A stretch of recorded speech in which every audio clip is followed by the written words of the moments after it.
Naririnig na naman mga kabayan, ay may papakita naman ako sa inyo yung masarap na lutaw, simple-simple lang na ray.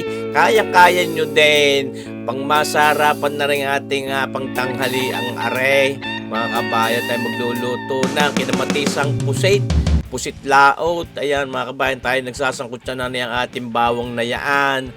Hindi pwedeng mawala, ito yung pampasarap yan. At itong ating kamatis, sibuyas at siling habang iyang mga kabayan. Ay kinamatisan na yan parang ginisa din lang naman talaga kung tutusin. Pero, yan ho ay kumbaga ay may twist ang lasa dahil kamatis ang ginagamit nating pampaasim sa halip na suka. Kaya tinawag natin yang kinamatisang pusit sa halip na adobong pusit. Parang gayon din naman pero para maiba naman, nilagyan natin ng kalahating kutsaritang paminta mga kabayan. At yan ay mabangaw, napakasarap naman, marami-rami, siyempre. Ito, lalagyan natin ng mga 2 kutsara muna ng toyo at yung ating pusit ay nakababad na rin sa toyo at karikit na oyster sauce at paminta, mga kabayan. Ayan, how. Siyempre, hindi pwedeng mawala at baka may maghanap. Aring ating oyster sauce na rin, may naghaharap niyan baka daw makakalimutan ka. Ay hindi, pagka mga gisahin, ay talagang laging may oyster sauce, pampalinamnam kahit hindi magbitsin. Ito na ating pusit. Kita nyo baga. Karikit lang yan, mga 1 kilo lang yung ating biniling iyan, mga kabayan, at sariwang-sariwa naman. Panalong panalo, susmarasipaw tawarin. Ay, kita nyo baga ito? Ay siya. Para pwede na, huwag na natin ito law. Susmarasipaw. Tayo magsashoutout din mamaya ng karikate. May mga nagre-request di ating pagbibigyan natin, mga kabayan. Talaga naman itong ating pusit laot na ito yung napakasarap din naman nga. Yung mga pang-ulam, adobuhin, pambangi, ay po pwede. Diyos ko po, ay talaga namang mura-mura pa rin kung bibilhin kumpara doon sa mga pusit lambor. Ay mas malasa din kung tutuusin niya. Ito, ang dinagdagan pa natin ng kamatis. Yan how, mga cherry tomatoes na yan daw. Galing doon sa likaw sa tanim ni Kabayang Commander Mami Lisa. Di baby tomatoes kung hindi gustong itawag cherry tomatoes. Basta yun tomatoes. Kamatis yan, mga kabayan. Tomatoes okay, tanyo baga.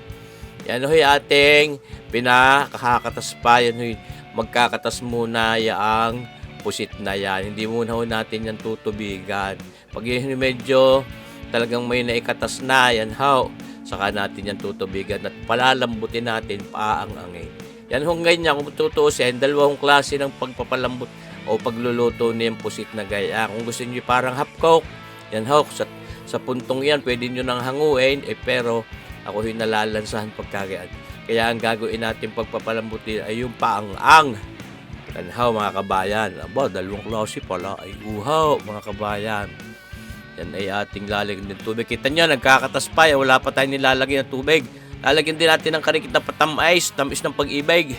Kalahating kutsaritang asukal na pulang putlain. Ayan mga kabayan. Sus, marasipaw tawaray. Talagang parang pwede na nga kung tutusin. Ay ba hindi. Talagang masarap. Gusto ko talaga yung malambot. Yan how, mga kabayan. Saka hindi malansa. Pag mga hapkok, medyo ako'y nalalansan. Yan how, kita ninyo baga. Talagang katas na yung katas na yung pusit natin. Wala pa tayong nailagay na sabaw diyan, mga kabayan. Pero yung sabi ko ay ating lalagyan pa rin ng sabaw maya-maya dahil ito'y lalagyan natin ng sutanghaw, ng swatanghaw kung tawagin namin din sa amin. Yan ang swatanghong iyak. Binabad natin ng karikit din sa tubig nang hindi masyadong matigas. Ayan mga kabayan, Diyos marsipaw tawarin. Ay, pagka naman gaya ng ating mga lalantakan, mapapanliris kayo, siyempre naman. Ano yung ating palalambutin din landi at mamaya babantuan natin yan ng tubig at kako ngayon saka natin paang-angin. Gusto kong batiin at talagang papasitaw si Kabayang MJ Gatdula, taga Candelaria, Quezon, Sariaya, Quezon. Shout out sa inyo diyan, mga taga Candelaria at mga taga Sariaya, Quezon. Si Kabayang MJ Gatdula. Ay, mga kabakit, ano ba gaita? Kaayayan ang sarap pero kako nga yan dadagdagan pa rin natin ng karikit na sabaw. Masarap din na may maihapla sa kanin. Siyempre, yan iip-ipin iyan ng ating sutanghon. Kaya idadagdagan natin ng sabaw maya, mga kabayan. Shout out sa iyo, kabayang Ariel Cunanan. Yo, mga kabayan, ating binisita at baka naman nagtututong ng ilalim, ating binabalik. Yan, mga kabayan. And medyo talagang papalambot yung ating pusit na yan. Yun, kita nyo baga? Talaga namang panalaw. At ito, mga kabayan, ay siyempre, talagang pagkaganyan ng mga ating ipapang-ulam sa hapag ng lantakan, panalong-panalo yan. Mga kabayang Romeo Ballestero. Shoutout sa iyo, kabayang Romeo Ballestero, sa laging panunuot. At ito, sinasabi ko, babantuan na natin ng tubig na yaan para hindi tayo maubusan ng sabaw. Dahil hinihip-hip po ng ating suwatanghon, siyempre naman. Kabayang Cecilia Alcaraz, shoutout sa iyo. Salamat sa panunod at pagko-comment. Yan. Yan mga kabayan, malapit na sa katotohanan niya kung tutuusin itong ating pusit na ito, kinamatisang pusit. Siyempre, may kamatis kung ano pang gusto ninyong itawag na luto diyan, malaya ho kayo, mga kabayan. Kung gusto nyo tawaging adobong pusit din yan, pwede din naman kung inyong ibig. Ako nga ang aking adobo, hindi ho ako nagamit ng kamatis. Suka ho ang aking ginagamit, yung red cane vinegar. At yan nga dahil kamatis ang ginamit ko, hindi ko tinatawag na adobo yan. Kaya ang tawag natin diyan ay kinamatisang pusit. Yan, nakita nyo nag-ayaya. Sarap Mercy po, tawaray. Naman ni kabayang si Perfect. Shoutout din siyempre kay kabayang Darius San Juan, laging nanunood at nagko-comment. Salamat sa iyo, kabayan Darius San Juan. Simula pa nung una talagang lagi ko nakikitang iyong mga komento. At lagi ka nanonood. Salamat sa iyo. Diba mga kabayan, malapit-lapit na nating mahango at ang malantakan na. Jesus mercy po, gutom na pasal na. Nag-aanyaya na ang sarap nito, mga kabayan.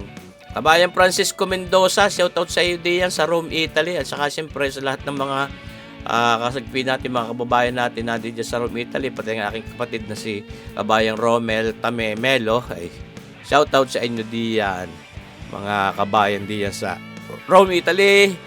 Lalo na sa iyo, kabayan Francisco Mendoza. Salamat sa panunod, pagko-comment. Ayan, luto na ho yan, mga kabayan. Itong ating kinamatisang pusit na ito, atin na papatay ng apoy niyan at tayo ay mag-uutay ng lumantak. Yung mga kabayan, hindi ko napapakita sa inyo yung aming paglantak at mahaba-haba na itong ating video. Kaya, kita nyo baga, ay sus, mercy po. Kabayang Jose Maria Austria, salamat sa live panonood, pag-share ng ating mga videos. Kabayang Bisilisa Austria, salamat sa inyong mag-asawa. Mabuhay tayong lahat, mga kabayan. God bless!